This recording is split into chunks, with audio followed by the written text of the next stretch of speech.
Hi guys, good evening. So I hope आपने जो paper 1 का एनालिसिस था वो देख लिया होगा। अराउंड 15-17 मिनट का वीडियो है, उसको आप जरूर देखिएगा, क्योंकि अगर आप पेपर 1 में ऑलरेडी अपीयर कर चुके हैं, अगर आप यूपी पीसीएसजे एस्पिरेंट हैं, तो आज आपका यूपी पीसीएसजे का प्रीलिम्स था। Today it is 12th of February 2023 and paper 1 was on a difficult side. वो एनालिसिस मैं ऑलरेडी ले चुका हूं, तो उसकी डिटेल में मैं नहीं जाऊंगा। प्लस मैं 3 वीडियोस बनाने वाला था, जिसमें मैं डिस्कस करता पेपर 1 को अलग से, पेपर 2 को अलग से, एंड देन पेपर 1 एंड 2 को कंबाइंड एनालिसिस में लेने वाला था। ऐसा मेरा प्लान था। बट जब से पेपर 2 हुआ है, उसके बाद से स्टूडेंट्स का मैंने रिएक्शन जो देखा, सेंटर पे जा करके भी रिएक्शंस मिले, एंड स्टूडेंट से जो बात हुई, उसके आधार पे मैं कुछ जो एक बेसिक आइडिया ले पाया हूँ एग्जामिनेशन का, उसको मैं आप लोगों को बता दूं। जो ये एनालिसिस वीडियो है, इसमें मैं दोनों एनालिसिस करने वाला हूँ, यानी कि पेपर 2 का एनालिसिस भी आपको यहाँ पे देखने को मिलेगा, लॉ के पेपर का, प्लस हम पेपर 1 एंड पेपर 2 इन दोनों को ही कंबाइन करके एक जो एनालिसिस बनता है उसको भी यहीं पे एड्रेस करेंगे। So both are going to be equally important. So paper 1 paper 2 का एनालिसिस, पेपर 1 हम कर चुके हैं डिटेल में, पेपर 2 ये होगा, एंड कंबाइंड एनालिसिस इस वीडियो में होने वाला है। चलिए सो शुरू करते हैं। देखिए, पूरा का पूरा जो लॉ का पेपर था, 150 क्वेश्चन आपके थे एंड 300 नंबर का ये पेपर था। हैंड्स डाउन आप कह सकते हो कि ये अभी तक का यूपी की हिस्ट्री का इजीएस्ट पेपर है।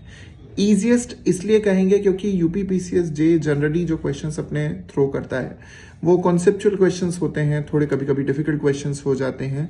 लेकिन ये वाला जो पैटर्न है, अगर मैं आप लोगों को बताऊं कि क्वेश्चन पैटर्न क्या था, सेट डी मेरे को मिल पाया है, और भी सेट्स मुझे अवेलेबल होंगे, बट क्वेश्चंस जो हैं वो more or less they are all same.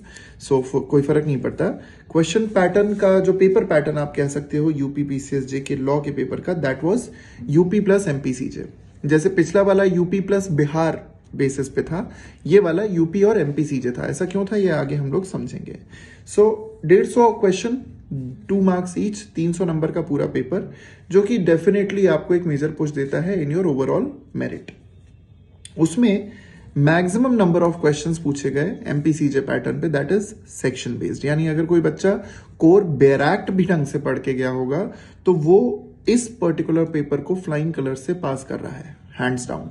यानी कि section based questions were maximum standard section based question पूछे गए। दूसरे नंबर पे जो जूरिस्प्रूडेंस आया वो भी इजी था। Even the jurisprudence was not something which would have been difficult for the students.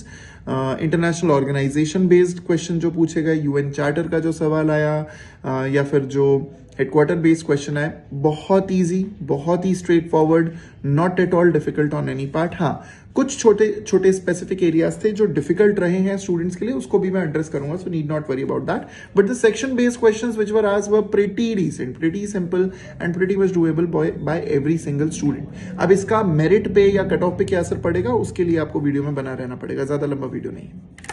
देखिए, सो जूरिस्प्रूडेंस वाज इजी। अगर संकल्प बैच में आप रहे हैं, संकल्प बैच का पार्ट रहे हैं, तो जूरिस्प्रूडेंस आपके लिए एकदम केक वॉक की तरह निकला होगा। आपको ज्यादा दिमाग लगाने की भी जरूरत नहीं पड़ेगी।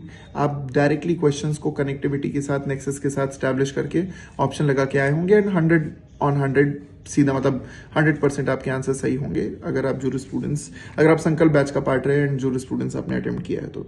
सो मिसलेनियस को अगर देखें, miscellaneous area, case law based area, case law based थोड़ा बहुत ट्रिकी रहा होगा, but it was more or less easy. Authority based questions आए थे, वो भी बहुत ही ईजी थे। पूरा पेपर क्योंकि मैच द फॉलोइंग बेसिस पे था, सेक्शन बेसिस पे था, तो बहुत डिफिकल्टी नहीं आई होगी। अराउंड 46 से 50 सवाल मैच द फॉलोइंग के आज तक यूपी में कभी नहीं आए। This was the first time that UP PCSJ gave you around 46 to 50 odd questions based on the match the following pattern. अगर आप धरातल का पार्ट रहे, अगर आप भौकाल का पार्ट रहे, तो ये दोनों ही चीजें मैंने अच्छे तरीके से स्टूडेंट्स को प्रैक्टिस करवाई थी। In fact there was one such भौकाल जिसमें मुझे याद है कि हमने लगभग एक बार में लगभग 15, 20, 25 सवाल लगाए थे only on the basis of match the followings. तो हालांकि वो जी के बेसिस पे था, बट देन अगेन स्टूडेंट्स की प्रैक्टिस बहुत हुई थी मैच द फॉलोइंग की, अगर आप भौकाल में आए थे तो। प्लस अगेन ये चीज जीके में भी देखने को मिली, यहाँ पे लॉ में भी आई, that was assertion reasoning based questions.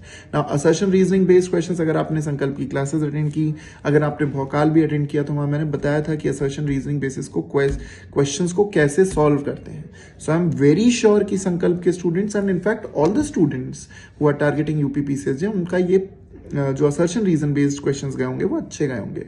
अब डिफिकल्टी पे आते हैं कि डिफिकल्टी स्टूडेंट्स को कहाँ फील करनी पड़ी होगी, ये मैं एक ओवरऑल एनालिसिस बता रहा हूँ। डिफिकल्टी स्टूडेंट्स को आई होगी ओएमआर फिलिंग में, क्योंकि अगर आपने ओएमआर में कोई गलती की होगी तो ही ये पेपर बिगाड़ सकता है, अदरवाइज कोई चांस नहीं है कि आप ये पेपर बिगाड़ के आओ। अगर कोर एनालिसिस की बात करूं तो level of difficulty of the paper was on an easier side, Fairlie easy paper था, बिल्कुल भी आपको परेशान करने वाला ये पेपर नहीं था। हाँ, match the following time consuming जरूर था, लेकिन उससे स्टूडेंट्स के आंसर्स गलत नहीं हुए हैं, क्योंकि एक बार आपने मैच द फॉलोइंग सही पकड़ ली तो वो एक फ्लो में सही चलती जाती है। दूसरा, डिफिकल्ट एरियाज अगर किसी स्टूडेंट को लगा होगा तो आई डोंट नो, आपकी प्रिपरेशन शायद अप टू द मार्क नहीं होगी, तभी आपको कोई एरिया डिफिकल्ट लग सकता है, otherwise the paper was easy. Case law based question हो सकता है आपसे गलत हुए हों, क्लैडवेल वगैरह या स्पेसिफिकली कुछ केस लॉ बेस्ड क्वेश्चंस ऐसे थे जो थोड़ा बहुत हल्का फुल्का 19-20 स्टूडेंट्स को परेशान करने का मादा रखते थे, otherwise the paper was definitely on an easier side, even on the front of case laws.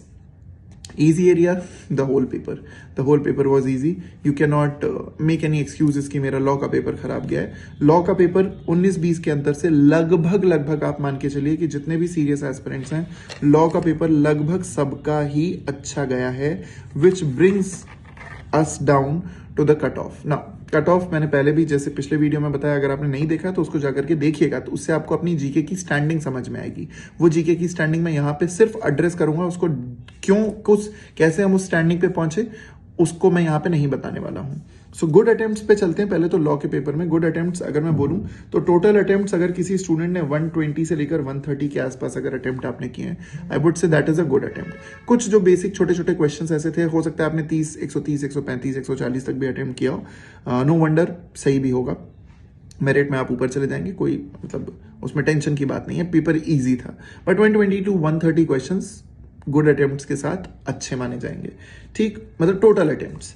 Accuracy आपको रखनी होगी 90% की। अगर आपकी 90% की एक्यूरेसी है, मतलब जितना आपने अटेम्प्ट किया उसका लगभग 90% आपका सही है, यानी तुक्के कम मारे गए हैं, रिस्क कम लिया गया है, गैम्बल कम किया गया है, तो फिर ऐसी स्थिति में अगर 90% की आप एक्यूरेसी रखो तो good attempts would be around 115 के आसपास। अगर आपके गुड अटेम्प्ट्स हैं तो good score will land around 220 to 230 if आपने 115 के साथ साथ 110 गुड अटेम्प्ट्स अगर आपके हैं, उसके साथ साथ आपने नंबर ऑफ लॉन्ग आंसर्स, मतलब नंबर ऑफ क्वेश्चंस जो आपने बिगाड़े हैं रॉन्ग आंसर्स, वो रॉन्ग आंसर ज्यादा ना हो। यानी मान लीजिए आपके 110 सवाल सही हैं, तो ऐसा ना हो कि आपने 35 सवाल बिगाड़ दिए हो, क्योंकि फिर वो उसी प्रपोर्शन में आपको हैम्पर भी करेगा।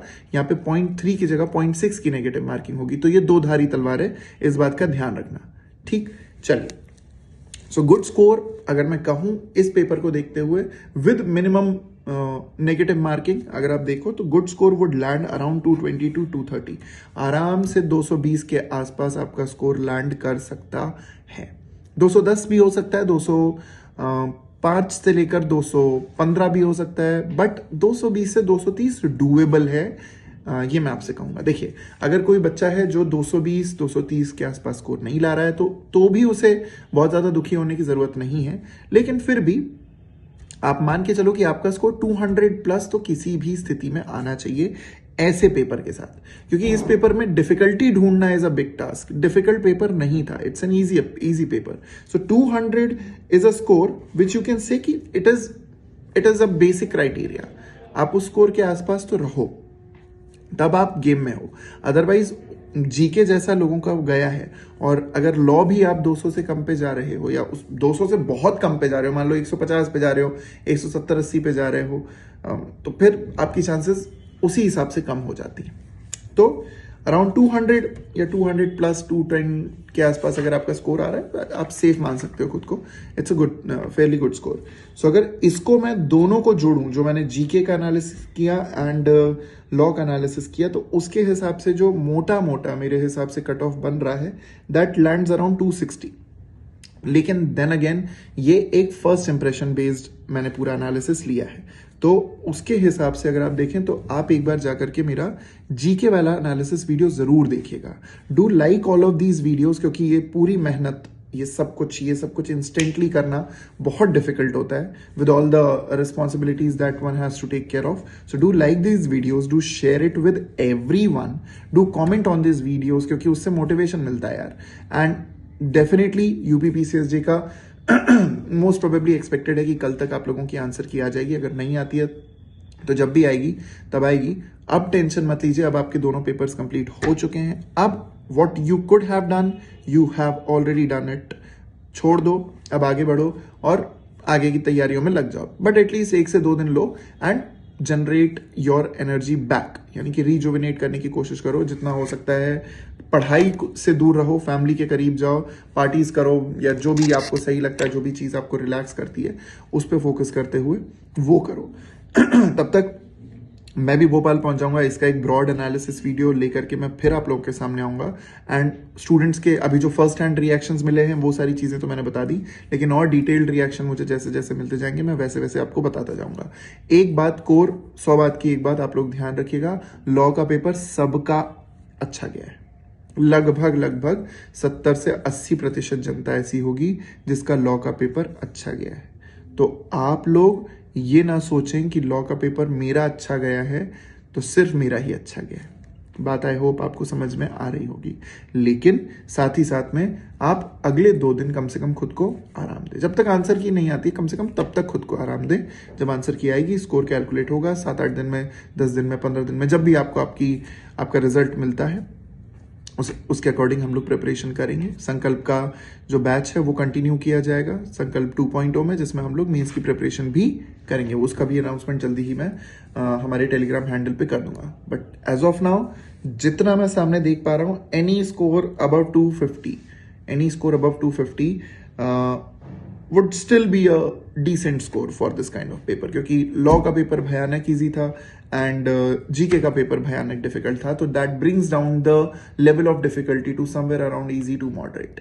इजी टू मॉडरेट पे आपका पेपर आने का मतलब है कि level of difficulty easy to moderate अगर है, यानी कि कट ऑफ की चांसेस ऊपर जाने की बहुत चांसेस हैं, क्योंकि नंबर ऑफ वैकेंसीज कम है। ठीक, तो इस बात का ध्यान रखते हुए आप लोग अपनी प्रिपरेशन करें। हालांकि 260 प्लस मैंने बोला है, ये स्कोर मतलब इससे ऊपर भी कट ऑफ जा सकता है, तो वो कुछ टाइम बाद ही मैं डिपिक्ट कर पाऊंगा, प्रेडिक्ट कर पाऊंगा। सो आई होप आपको ये पूरा एनालिसिस वीडियो अच्छा लगा। अगर आप इन कट ऑफ्स में फॉल कर रहे हैं तो भी अच्छी बात है, अगर नहीं भी फॉल कर रहे हैं तो भी आप ये इंश्योर करें that you have prepared yourself really very well for your mains examination. But अगले 2 दिन रिलैक्स करो, चिल करो। You have earned, you are well deserving for this particular vacation. So इस वेकेशन को एंजॉय करो यार। And जल्दी आप लोगों से मिलते हैं नेक्स्ट वीडियो में। आई होप आपको ये वीडियो पसंद आया। पिछला वीडियो भी देखिएगा, उसको भी लाइक कीजिएगा, इसको भी लाइक कीजिएगा। Do share it with everyone for all the efforts that we have put in for this examination. This is me Shivam Upadhyay signing off. Tata, bye bye, take care, good evening, bella ciao and what, जय Hind, bye bye.